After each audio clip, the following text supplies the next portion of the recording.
Welcome, today in front of me Oukitel K13 Pro, and I'll show you how to turn on always on display feature on this device.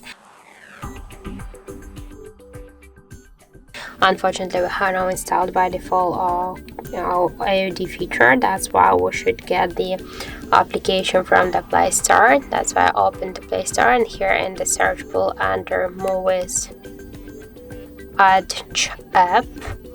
Now we should get this application. That's why tap to install and wait a couple of seconds while this application downloading and then installing on your device.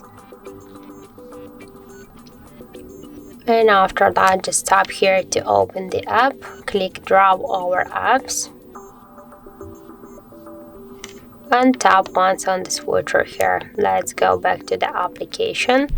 Now select AOD and select one from these available tabs. For example, let's go with this one. Tap once here to apply. And let's just lock the device. And now we can see that the always on display feature successfully activated. So that's it. Thank you for watching, and if you find this video helpful, don't forget to leave a like, comment and to subscribe our channel.